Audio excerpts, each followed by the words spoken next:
आमोदनी हिंदी साहित्य में आप सभी का एक बार फिर से स्वागत है। अपनी इस हिंदी यूजीसी नेट जेआरएफ की कक्षा में आज हम आपसे चर्चा करेंगे शेखर एक जीवनी उपन्यास के प्रमुख उद्धरणों के बारे में। इससे पहले हमने शेखर एक जीवनी उपन्यास को 4 खंडों में विभक्त कर आपके सामने प्रस्तुत किया था। प्रत्येक खंड की कथा आपके सामने प्रस्तुत की थी। अब उन खंडों से जुड़े जो प्रमुख उद्धरण हैं, एग्ज़ाम की दृष्टि से या परीक्षा की दृष्टि से जो महत्वपूर्ण हैं, उनको हम आपके सामने प्रस्तुत करने जा रहे हैं ताकि एग्ज़ाम में आपको किसी भी कठिनाई का सामना ना करना पड़े। तो चलिए, आप हमारे चैनल को सब्सक्राइब ज़रूर करिएगा और चलिए शुरू करते हैं आज की हमारी इस कक्षा को। देखिए, पहला उद्धरण, जिस जीवन को उत्पन्न करने में हमारे संसार की सारी शक्तियाँ, हमारे विकास, हमारे विज्ञान, हमारी सभ्यता द्वारा निर्मित सारी। वहीं दूसरा उद्धरण देखिए, मैं पागल तो नहीं हूँ, किंतु कभी कभी सोचता हूँ कि मुझे पागलपन के इस ओर रखने वाली, सीमित कर देने वाली रेखा कितनी पतली है। देखिए, उपन्यास क्या है? एक मनोवैज्ञानिक उपन्यास है, आत्मकथात्मक भी कहा जाता है और एक मनोदशा पर आधारित है। तो उद्धरण भी उसी अनुसार आपके सामने प्रस्तुत किए गए हैं कि प्रत्येक क्षण उस युवा के या किशोर के या जब वह बालक होता है तब उसके मन में क्या चल रहा होता है, यह सब आपके सामने प्रस्तुत किया जा रहा है। तीसरा उद्धरण देखिए, शीला, मैंने तुम्हें धोखा नहीं दिया, अपने को अब तक अवश्य धोखा देता आया हूँ। मैं जो झूठ बोला था उसने तुम्हें नहीं भुलाया, मैं ही उसमें भूला था। देखिए, एक मनोदशा पर आधारित है और जो उद्धरण है वो एज इट इज़ बुक में से हमने आपके लिए है, इसलिए कुछ ना कुछ जो लैंग्वेज है वो भी ऐसी ही बुक में लिखी हुई है, तो थोड़ा बहुत ऊपर नीचे आपको लग सकता है।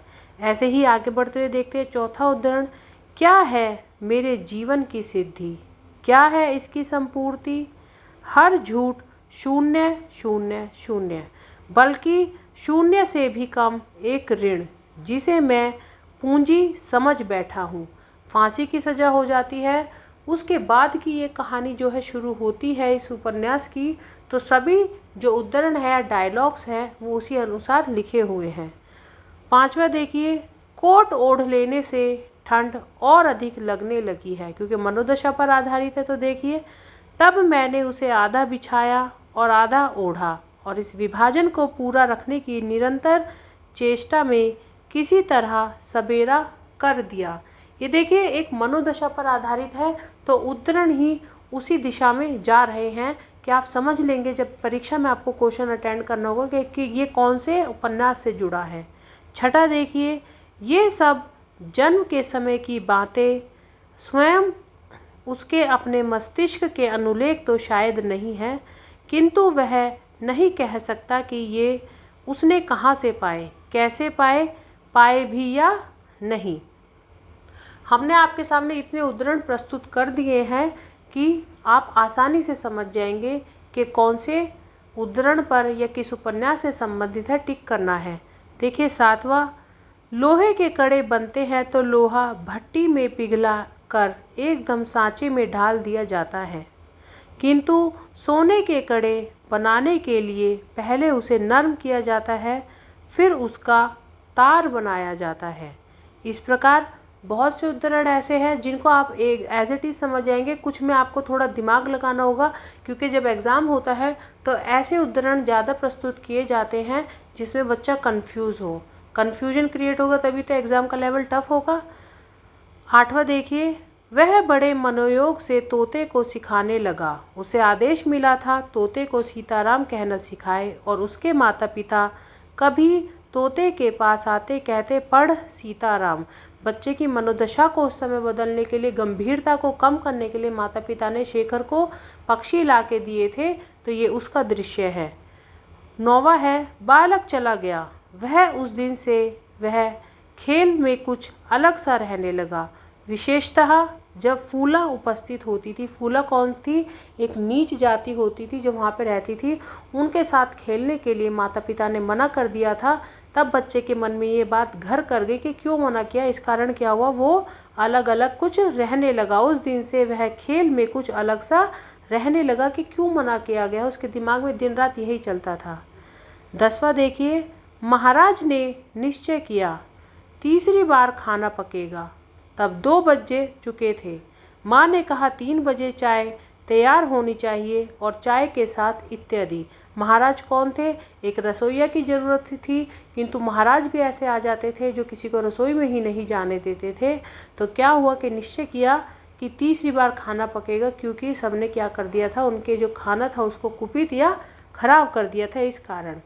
11वां देखिए, कुछ ही मिनट में शर्म और डर पर कुतूहल ने विजय पाई।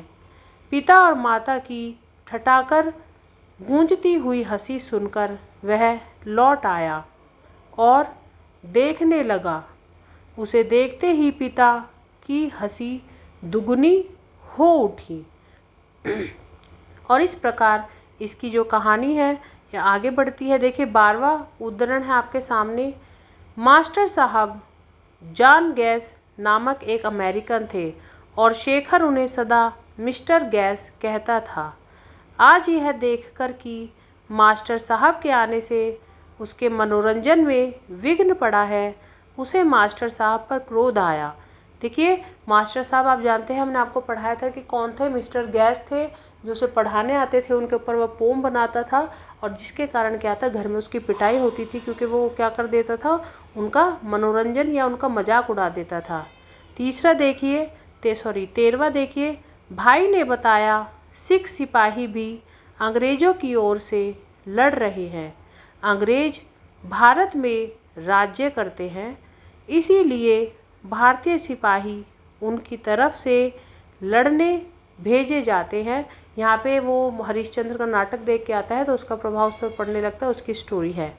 ऐसे ही 14वां देखिए उद्धरण, जो बहुत दूर है, जिस तक पहुँचने में बहुत दिन लगते हैं, बहुत से ऐसे दिन जिनमें पहले ही कुछ घंटों में पीठ अकड़ जाती है और हाथ सुन्न पड़ जाते हैं। उस सूर्यास्त के सोने के टापू तक कैसे पहुंचा जाए। वह सोचता है कि वह उस गंगा नदी में कूद जाए, सोने के टापू पे पहुंच जाए और वहाँ पर उसको राजकन्या मिलेगी जिसके साथ वह रहेगा। वह एक स्वप्न देखता है।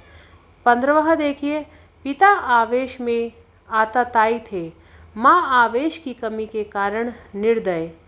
पिता का क्रोध जब बरस जाता था तब शेखर जानता था हम फिर सखा हैं। माँ जब कुछ नहीं कहती थी तब उसे लगता था कि मीठी आंच पर पकाया जा रहा है। यहाँ पे माता पिता का झगड़ा हो जाता था तो उसके संबंधित यहाँ पे कुछ ये दिया गया है। 16वां देखिए, चंद्र के फेंके हुए पत्थरों से मकान के बाहर फूलों के गमले टूट गए। तब वह भोला भाला भागा हुआ माँ के पास गया और हाँफता हुआ बोला, माँ माँ, मैंने गमले नहीं तोड़े। उसका भाई होता है शेखर का, चंद्र छोटा, वह आकर माँ से हर चुगलखोर बन गया है, वह चोरी करने लगा है। हमने आपको बताया था इसके बारे में, तो उससे संबंधित उद्धरण आपके सामने हमने प्रस्तुत किया कि किस प्रकार शेखर आके हर बात को अपनी माँ को बताने लगा था। और लेखक ने लिखा कि शेखर अब क्या हो गया, चुगलखोर हो चुका है, वह चोरी करने लगा है। और चोरी भी किन चीज़ों की, जो चीज़ों से छुपाई जाती थी उनको क्या करने लगा, छुपा छुपा कर देखने लगा है।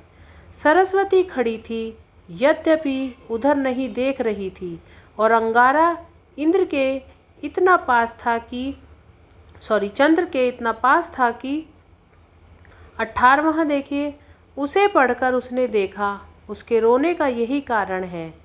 एक दिन किसी से उसने सुना कॉलेज के जीवन में बड़ा सुख है और बड़ी स्वच्छंदता है। वह देखता है, वह कॉलेज के बारे में आस पड़ोस से सुनता है कि कॉलेज क्या है, बहुत अच्छी जगह होती है, वहाँ पे बहुत स्वच्छंदता होती है। स्कूल में तो वो सोचता है ऐसा कुछ नहीं होता, किंतु वह भी सोचता है अरे मैं भी कॉलेज जाऊँगा, वहाँ पे इतनी स्वतंत्रता अगर हमें मिलता है, इतना सुख है, तो मैं भी क्यों ना वहीं पढ़ने जाऊँ। उस दिन उसे लगा उसके भीतर एकाएक बल का इतना असहाय स्रोत उमड़ आया है कि उसे रोमांच हो आया। विवश बाहर निकला। कुछ ना पाकर उसने कुल्हाड़ी उठाई और रसोई के पीछे जाकर कितनी ही लड़कियों की चित्र बना डाली। वह लड़कियों के बारे में सोचता है। यहाँ पर उसमें युवा जो जोश है, किशोर अवस्था जो है वो उसकी उठने लगती है। तो उसके कारण क्या होता है, लड़कियों के बारे में वह सोचने लगता है और यहीं पे वो विवश होने लगता है। सब लोग भीतर चले गए हैं। एक सजे हुए कमरे में बैठे हैं। माँ कुर्सी पर बैठी है, पुत्र उसके पास ही खड़ा है। अब यहाँ पे माता और पुत्र का एक जो संबंध है उसे यहाँ पे दर्शाया जा रहा है। देखिए, आप जब उपन्यास को पढ़ेंगे शुरू में तो आपको समझ में नहीं आएगा, किंतु धीरे धीरे जब समझ आने लगेगा तो आपकी रुचि उसमें आने लगेगी। तो आपको कथा जब समझ में आएगी, उसमें कहानी क्या है, लेखक क्या कहना चाहता है, मनोवैज्ञानिक उपन्यास कहा जाता है, क्यों कहा जाता है, तब आपको वो समझ में आएगा। 21वां देखिए, और वह आती है उतावली सी, उतावली से, किंतु उसे बैठा देखकर ठिठकती है, रुकती है और विस्मय दिखाकर कहती है, अरे तुम यहाँ कहाँ। यहाँ पे क्या है, शेखर शारदा से काफ़ी दिन बाद मिलता है और उसके बारे में यहाँ पे चर्चा हो रही है। अंत में हमने आपको बताया था कि शारदा क्या है, गुस्से में शेखर को छोड़कर चली जाती है, क्योंकि वो भी उसे छोड़कर चला जाता था। तो इस वजह से क्या था, शेखर समझ जाता है कि अब हमारे बीच में कोई भी प्यार बाकी नहीं रहा। 22वां देखिए, उतरते हुए उसने एक कमरे में से 2-3 कंठ की हंसी सुनी और उसमें कुमार का भी स्वर सुनकर ठिठक उठा। वह देखता है कि उसके जो दोस्त है उसकी बुराई कर रहे होते हैं कि शेखर क्या है, बुद्धू है, क्योंकि शेखर उस समय कुमार के ऊपर पैसे नहीं उड़ा रहा होता है। तो वह इस बारे में अपने दोस्तों के साथ मिलकर उसकी चुगली कर रहा होता है और वह सुन लेता है। 23वां देखिए, बड़ी मेहनत से काटकर बनाए गए कार्ड पर बड़े बड़े अपढ़ अक्षरों में लिखा था कि उसी रात्रि पाठशाला के छात्रों की ओर से अध्यापकों की विदाई का जलसा होगा। एक पत्र आता है, एक कार्ड आता है उसके पास, जिसमें होता है कि टीचर जो है रिटायर हो रहे हैं और तुम्हें भी वहाँ पर आना है। फिर उससे क्या हुआ, 24वां देखिए, कहते हैं कि धीरे धीरे सब कुछ हो जाएगा, कि धीरे धीरे अज्ञान दूर होगा, यह आत्मा पर छाया हुआ उठ जाएगा। कहते हैं बहुत कुछ हाथ पर हाथ धरे बैठे रहते हैं। मतलब कहते तो बहुत कुछ है, पर क्या करते हैं, हाथ पर हाथ धरे बैठे रहते हैं।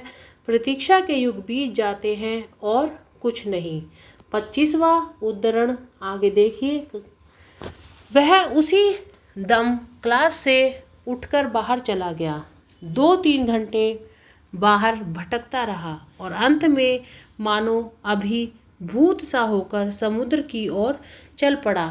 मन है, मचलता है। शेखर का आपने पूरे उपन्यास में देखा कि मन इतना चंचल है, एक जगह टिकता ही नहीं है। तो क्या करता है, क्लास से निकल जाता है और कहाँ जाता है, समुद्र की ओर चल पड़ता है। उसने फिर स्नान किया, अच्छे सफ़ेद कपड़े पहने, फिर उसने अपने एक नए एल्बम में से 3 चित्र निकाले, नीचे उतारकर एंटीगोनम के बहुत से फूल लिए और रात्रि पाठशाला की ओर चल पड़ा। एक क्लब भी बनाते हैं, ये उपन्यास में हमने आपको बताया था, एंटीगोनम क्लब बनाते हैं, एक स्त्रियों के लिए और जो दलित होते हैं उनके लिए क्लब बनाते हैं। तो स्टोरी काफ़ी अच्छी है। मछुओं के बच्चे, ये देखिए 27वां उद्धरण है, मछुओं के बच्चे उसके छिले हुए बदन को घेरे हुए थे। एक आदमी उसकी छाती दबा रहा था। वह क्या होता है कि समुद्र में सोचते सोचते गिर जाता है, ये उस समय का दृश्य है। तो उसे निकाल कर लाते हैं, उसके जो मछुए के जो बच्चे होते हैं देखते हैं कि उसका बदन क्या है, पूरा छिला हुआ है। एक आदमी होता है, वो क्या कर रहा होता है कि ताकि इसको दोबारा से सांस आ जाए, उसकी छाती को दबा रहा था। सदाशिव ने इसका उत्तर नहीं दिया, बोला, मैं कल परसों चले की बात सोच रहा था। ये वो कह रहा था कि मैं सोच रहा हूँ कि कल परसों हम चले और मैं ये बात सोच रहा हूँ। सदाशिव आप जानते हैं, ये कॉलेज में जब था तो इसके 3 दोस्त और बन गए थे, जिसमें एक सदाशिव भी था और चलने की बात इससे कहता है। तो जिस पर सदाशिव क्या कहता है, कुछ उत्तर नहीं देता वो सदाशिव उसे, और वो कहता है कि मैं कल परसों चले की बात सोच रहा था। देखिए, इतने उद्धरण हमने आपके सामने प्रस्तुत किए कि आपके सामने उपन्यास ही एकदम क्लियर हो जाएगा। 29वां देखिए, उसका आत्मसम्मान कहता है, यह अपनी मुखरता पर लज्जित है। उसकी बुद्धि कहती है, अपनी माँ को प्रसन्न करने की चेष्टा कर रही है। यहाँ पे देखिए बात चल रही है, कई स्त्री पात्र भी कही है उपन्यास में, जैसे शशि है उसमें, शारदा है उसमें, विद्यावती है उसमें, तो कई स्त्री पात्र होते हैं जिनकी चर्चा यहाँ पर की जा रही है। 30वां देखिए, तीसरे यह है कि एक दिन उसने सहज ही सरस्वती से कहा, माँ बीमार है क्या? तो सरस्वती ने ऐसी तीखी दृष्टि से उसकी ओर देखा और बिना कुछ कहे चली गई। सरस्वती आप जानते हैं कि शेखर की बड़ी बहन उपन्यास में, जिससे शेखर को सबसे ज़्यादा लगाव होता है, हर समय उसके पीछे पीछे वह घूमता रहता है। तो यहाँ पर उन दोनों की चर्चा हो रही है। 31वां देखिए, क्षण भर फिर चुप्पी रही। फिर एक बेडोल मुसलमान लड़का, जिससे सारी क्लास को घृणा थी, आगे बढ़ आया और बोला, मॉनिटर ने सबको गाने को कहा था, मैंने नहीं गाया। अपनी कक्षा का यहाँ पे जो दृश्य है उसका वर्णन शेखर कर रहा है कि उस समय क्या हो रहा था। देखिए, और दूसरी स्मृति, 32वां उद्धरण हम आपके सामने प्रस्तुत कर रहे हैं। और दूसरी स्मृति, वह अजायब घर में फिर रहा है, उस कमरे में जिसमें वन्य और हिंसक पशु प्रदर्शित किए गए हैं। एकाएक वह देखता है, उसके सामने एक भीमकाय बाघ प्रकट हो गया है। ये हमने आपको बताया था कि उसकी 3 स्मृति थी। एक तो सेक्स से जुड़ी थी, एक अजायब घर से जुड़ी थी और एक घोड़े से जुड़ी थी, जिस घोड़े पर बैठकर लेटर बॉक्स पे वह बैठ जाता है और क्या सोचता है कि मैं घोड़े पे बैठा हूँ और यहाँ जितना भी एरिया है या क्षेत्रफल है उस सबका मैं क्या हूँ, एक सम्राट हूँ। प्रेम ने मनुष्य को मनुष्य बनाया, भय ने उसे समाज का रूप दिया, अहंकार ने उसे राष्ट्र में संगठित कर दिया। देखिए, ये ऐसा उद्धरण है, इसका इस उपन्यास से कोई मतलब नहीं है। इसको किसी ऐसे उपन्यास से जोड़ देंगे जो राष्ट्र के ऊपर है या राष्ट्रभक्ति के ऊपर है या पैट्रियोटिक है, तो आप कंफ्यूज हो जाएंगे। इसलिए इनको इस अनुसार पढ़े कि आपको याद रहे। वह सम्राट है, देखिए दूसरी स्मृति से जुड़ा, या पहली स्मृति जो थी कि वो लेटर बॉक्स में बैठकर उसे घोड़ा समझता है, उससे जुड़ा एक उद्धरण है और वो सम्राट है। यहाँ पे है, वह सम्राट है, अपनी विजयी घोड़े पर बैठा है और संसार को ललकार रहा है। जब भी कोई राही उसके पास से होकर निकलता है, तब वह उसे मुँह चिढ़ाता है और पुकार कर जो मन में आता है कह डालता है। देखिए, स्मृति से जुड़ा एक उद्धरण ये दे दिया। अजायब घर से जुड़ी जो स्मृति थी उसका उद्धरण हमने आपको इससे पहले दिया। आखिरी देखिए, चाँद एक कन्या है और यह पृथ्वी का काला सौंदर्य उसका आवरण, किंतु चाँद इतना सुंदर है कि इस आवरण को उसे ढक रखने का अधिकार नहीं है, इसलिए चाँद ने उसे क्या किया, उतार फेंका है। ये सारे उद्धरण आप बार बार देखिए, उपन्यास आपको समझ आएगा। आज के लिए इतना ही, धन्यवाद।